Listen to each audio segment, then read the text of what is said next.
নমস্কাৰ study with কমফৰ্টলৈ আপোনালোক সকলোকে স্বাগতম জনাইছোঁ। আপোনালোকৰ সকলোৰে হাতত চাগে আসাম ইয়াৰ বুকখন আছে। এই বুকখন আসাম ইয়াৰ বুকখন সকলোৰে হাতত আছে চাগে, আৰু মোৰ হাততো আছে। কিন্তু কেতিয়াবা এনেকুৱা হয় ইমান ডাঙৰ ভলিউমৰ কিতাপখন আমি কেনেকৈ এক মাহত কমপ্লিট কৰিম, সেইটো সকলোৰে বাবে টান হয়। কিন্তু আমি সকলোবিলাক বস্তু আমি চাব নালাগে, তাৰে পৰা কেইটামান ইম্পৰ্টেণ্ট বস্তু চাব লাগে, আৰু মই সেইকেইটা আপোনালোকক দেখাই দিম আজি কি কেইটা ইম্পৰ্টেণ্ট হয় আৰু কেনেকৈ আপোনালোকে পঢ়িব এই মানে প্ৰসংগ সূচীৰ দ্বাৰা।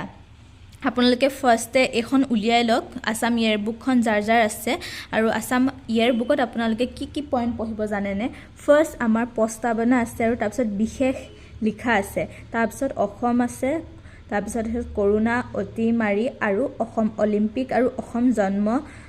আপোনালোকে ইয়াত অলিম্পিক আৰু অসমটো চাব, কাৰণ অলিম্পিক এতিয়া হৈ আছে, সেইবাবে অলিম্পিক আৰু অসম এইটো চাব। এইটোৰ যিখিনি মানে পইণ্ট আছে সেই গোটেইখিনি পঢ়িব। তাৰপিছত ভৌগোলিক পৰিচয় প্ৰথমৰ আপোনাৰ ভৌগোলিক অৱস্থিতি, ইয়াৰ চাৰিসীমা, ৰাজ্য, দেশ আৰু কিমানখন ৰাজ্যৰে আৱৰি আছে। লগতে আপোনালোকে ইয়াৰ ভিতৰত আপোনালোকে আৰু এটা চাব লাগিব যে মানে অসমখন কাৰ লগত সীমা শ্বেয়াৰ কৰিছে, ভূতাত্ত্বিক গঠন, সেইকেইটা চালেই হ'ব। তাৰপাছত আপোনালোকে চাব অসমৰ নদ নদী, ব্ৰহ্মপুত্ৰৰ উপনৈ কেইখন চাব, বৰাকৰ উপনৈ কেইখন চাব। প্ৰশ্নত মানে এনেকৈ আহে যে কোনখন বৰাকৰ বা ব্ৰহ্মপুত্ৰৰ উত্তৰ পাৰৰ উপনৈ, সেইকাৰণে আপোনালোকে উত্তৰ পাৰৰ উপনৈ আৰু দক্ষিণ পাৰৰ উপনৈ তেনেকৈ মানে নোটছ বনাই ল'ব, তেতিয়া পৰীক্ষাৰ সময়ত সুবিধা হ'ব। তাৰ পাছত আপোনালোকে ইম্পৰ্টেণ্ট এইখিনি হাতত নাই ইমান, এইখিনি ইমান পঢ়িব নালাগে। তাৰ পাছত আপোনালোকে কি পঢ়িব জানেনে? তাৰপাছত আপোনালোকে এইকেইটা ইম্পৰ্টেণ্ট নহয় ইমান। তাৰপাছত আপোনালোকে ডাইৰেক্ট আহিব ৰাষ্ট্ৰীয় উদ্যান আৰু অভয়াৰণ্য।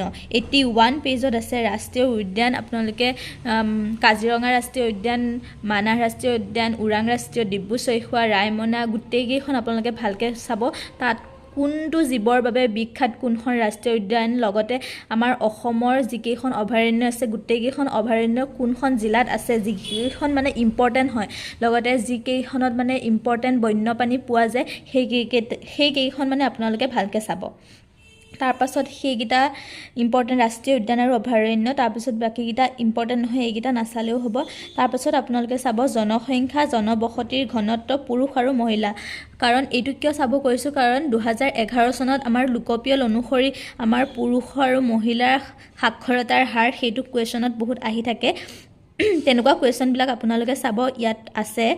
লগতে কিমানজন পুৰুষ আছে, কিমান মহিলা আছে, জনবসতিৰ ঘনত্ব কিমান, কোনখন জিলাত বেছি জনবসতিৰ ঘনত্ব, আৰু আয়তন কোনখন জিলাত বেছি, সেইকেইটা ইম্পৰ্টেণ্ট হয়, প্ৰশ্নত আহি থাকে।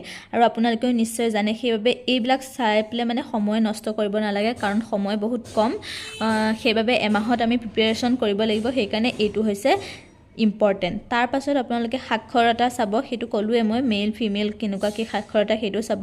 তাৰ পাছত আহিব আপোনালোকৰ 24 নম্বৰ পইণ্টটোত অসমৰ, আপোনালোকে পাৰে যদি এনেকৈ দাগ দি ল'ব, মই যেনেকৈ দাগ দিছোঁ, মই এনেকৈ পঢ়িছিলোঁ।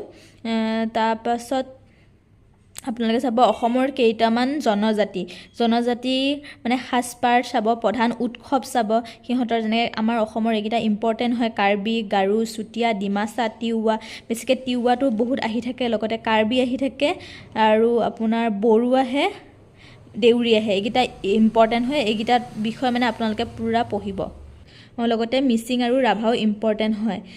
বাকী গোটেইকেইটা ইম্পৰ্টেণ্ট হয়, কিন্তু সেইকেইটা বেছি ইম্পৰ্টেণ্ট হয়। তাৰপাছত আপোনালোকে খাদ্যাভ্যাস চাব পাৰে, কোনটো জনজাতিৰ কি খাদ্যাভ্যাস, সাজপাৰ, সেইকেইটা চাব।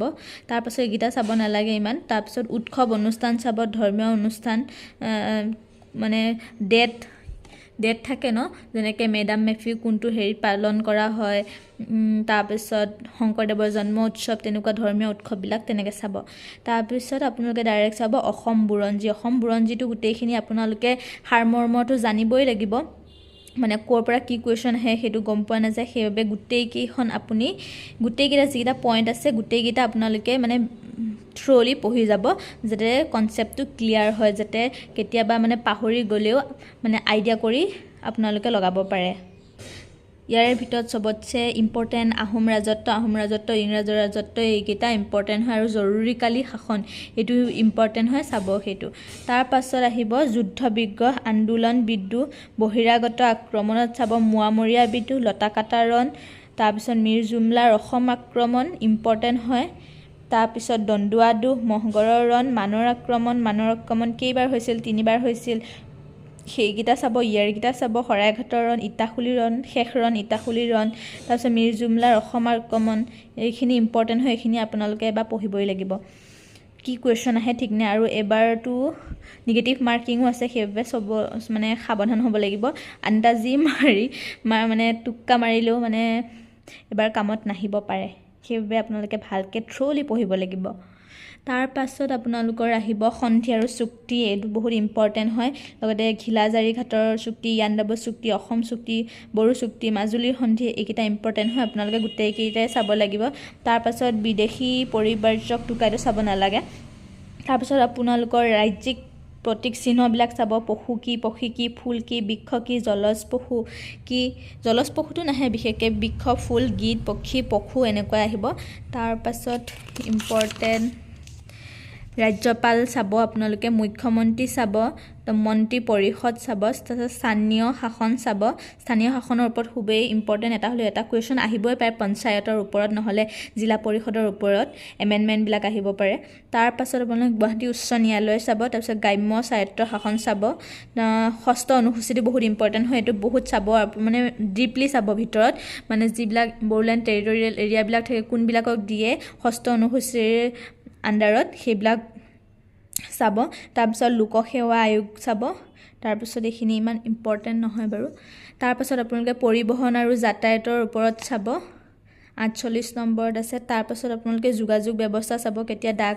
সেৱা প্ৰৱৰ্তন কৰা হৈছিল কম্পিউটাৰ কেতিয়া আৱিষ্কাৰ কৰা হৈছিল কোনে আৱিষ্কাৰ কৰিছিল সেইকেইটা ইম্পৰ্টেণ্ট হয় সেইকেইটা আপোনালোকে চাব তাৰপাছত চলচ্চিত্ৰৰ কথা চাব মানে ফাৰ্ষ্ট চলচ্চিত্ৰ কি সেইকেইটা চাব তাৰ পাছত মানে ৰঙীন চিনেমা কি সেইকেইটা ইম্পৰ্টেণ্ট হয় সেইকেইটা চাব তাৰপিছত সেইখিনি ইম্পৰ্টেণ্ট হয় তাৰপিছত একেবাৰে শেষত চাব কেইবিধমান পৰম্পৰাগত নৃত্য যেনে হয় আমাৰ অসমৰ সত্ৰীয়া নৃত্যটো ইম্পৰ্টেণ্ট হয় লগতে দেৱদাস নৃত্য এইটোৰ ওপৰত চাব আমাৰ অসমৰ সত্ৰীয়া নৃত্যটোৰ ওপৰত চাব দেৱদাসটো চাব লগতে ঝুমুৰা নৃত্য চাব আৰু গুমৰাহ নৃত্য দেওধানী নৃত্য এইকেইটা কাৰ লগত জড়িত এইকেইটা চাব নৃত্যকেইটা মানে গোটেই ভিতৰত নাচালেও গুমৰাহ নৃত্য কি জনগোষ্ঠীৰ লগত জড়িত বড়ো নে কছাৰী নে ৰাভা নে তিৱা নে কাৰ লগত জড়িত চাব দেৱদাস নৃত্য ঝুমুৰা নৃত্য কোনে প্ৰৱৰ্তন কৰিছিল ফাৰ্ষ্ট অসমত তেনেকৈ চাব তাৰ পাছত চিত্ৰকলা স্থাপত্য ভাস্কৰ্য চাব তাৰপিছত ঐতিহ্যপূৰ্ণ কীৰ্তিচিহ্ন ভৱন যেনেকৈ আপোনালোকে কলকাতাত কি আছে তেনে গোটেই ভাৰতৰ চাব লাগিব অসমৰ চালেই নহ'ব ইয়াত অসমৰহে আছে গোটেই ভাৰতৰ চাব লাগিব চিত্ৰকলা ভিতৰত চাব লাগিব আপোনাৰ অজন্তা চিত্ৰকলা অজন্তা গুহাকেইটা ভাৰতৰ হয় এইকেইটা ইম্পৰ্টেণ্ট আহি থাকে সেইকেইটা চাব তাৰ পাছত অসমীয়া সাহিত্যৰ ওপৰত চাব উপন্যাস কি প্ৰথম অসমীয়া উপন্যাস চুটিগল্প কি কবিতা কি তাৰপিছত এৱাৰ্ড পাইছিল যে ফাৰ্ষ্ট এৱাৰ্ড কোনে পাইছিল সেইকেইটা চাব তাৰ পাছত চাব কেইখনমান গ্ৰন্থৰ চমু পৰিচয় তাৰ পাছত চাব সংবাদপত্ৰ আলোচনী তাৰ পাছত অসমীয়া শিশু আলোচনী প্ৰথম শিশু আলোচনী কি তেনেকৈ চাব তাৰপিছত বঁটা সন্মান চাব তাৰপিছত এইখিনি ইম্পৰ্টেণ্ট নহয় বাৰু সেইখিনি নহয় তাৰপিছত কি ক'ত কিয় বিখ্যাত এইটো চাব তাৰপিছত প্ৰসিদ্ধ ব্যক্তি আৰু পৰিচয় সেইটো চাব তাৰপিছত অসমৰ উচ্চতম দীৰ্ঘতম বৃহত্তম এইকেইটা চাব তাৰপিছত বস্তুনিষ্ঠ প্ৰশ্ন আছে এই গোটেইখিনি আপোনালোকে ছল্ভ কৰিব বস্তুনিষ্ঠ প্ৰশ্ন বহুত ইম্পৰ্টেণ্ট